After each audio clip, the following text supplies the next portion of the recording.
ನಿನ್ನೆ ಒಂದು senior bank officials ಬಂದಿದ್ರು.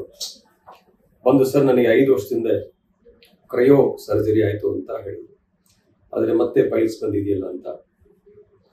ನಾನು ಅವ್ರ ಹತ್ರ ಡೀಟೇಲ್ ಆಗಿ ಪರೀಕ್ಷೆ ಮಾಡಿದಾಗ ಅವರಿಗೆ ತುಂಬಾ ಬ್ಲೀಡಿಂಗ್ ಇತ್ತು, ತುಂಬಾ ಅನಿಮಿಯಾ ಇತ್ತು, ತುಂಬಾ ರಕ್ತ ಹೋಗಿತ್ತು.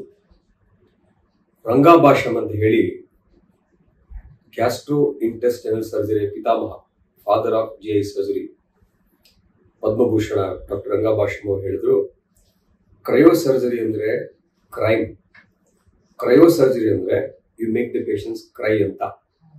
ಸೊ ಈ ಕ್ರಯೋ ಸರ್ಜರಿ ಯಾವುದೇ ರೀತಿಯ ಶಸ್ತ್ರಚಿಕಿತ್ಸೆಯ ಪುಸ್ತಕಗಳಲ್ಲಿ ಹೇಳಿರುವುದಿಲ್ಲ.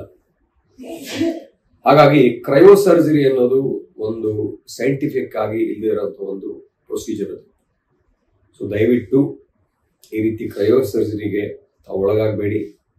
ಅರ್ಧ ಗಂಟೆಯಲ್ಲಿ ಮಾಡ್ತೀವಿ, ನೋವಿಲ್ಲದೆ ಮಾಡ್ತೀವಿ, ಮನೆ ಕಳಿಸ್ಬಿಡ್ತೀವಿ ಅಂತ ಹೇಳಿ ಮಾಡ್ತಾರೆ ಕ್ರಯೋ ಸರ್ಜರಿನ. ಆದರೆ ಆ ಗುದದ್ವಾರದಲ್ಲಿ ಏನಲ್ ಕೆನಲ್ ಅಲ್ಲಿ ಏನೇ ಮಾಡಿದ್ರು ಬಹಳ ನೋವಿರುತ್ತೆ, ಬಹಳ ಕಷ್ಟ ಆಗುತ್ತೆ. ಅತ್ಯಂತ ಸೂಕ್ಷ್ಮವಾದ ಜಾಗ ಅದು. ನಮ್ಮ ಬಾಯಿ ಹೇಗೆ ಮುಖ್ಯನೋ ಗುದದ್ವಾರನು ಅಷ್ಟೇ ಮುಖ್ಯ. ಹಾಗಾಗಿ ನಿಮಗೆ ಯಾವುದೇ ರೀತಿಯ ಪೈಲ್ಸು, ಫಿಷರು, ಫಿಸ್ಚುಲಾ ಈ ರೀತಿಯ ಸಮಸ್ಯೆಗಳಾದರೆ ದಯವಿಟ್ಟು ತಾವು ನುರಿತ ತಜ್ಞರು, ಸ್ಪೆಷಲಿಸ್ಟ್ ಡಾಕ್ಟರ್ಗಳ ಹತ್ರ ಹೋಗಿ ನೀವು ಚಿಕಿತ್ಸೆಯನ್ನು ಪಡೆದುಕೋಬೇಕು.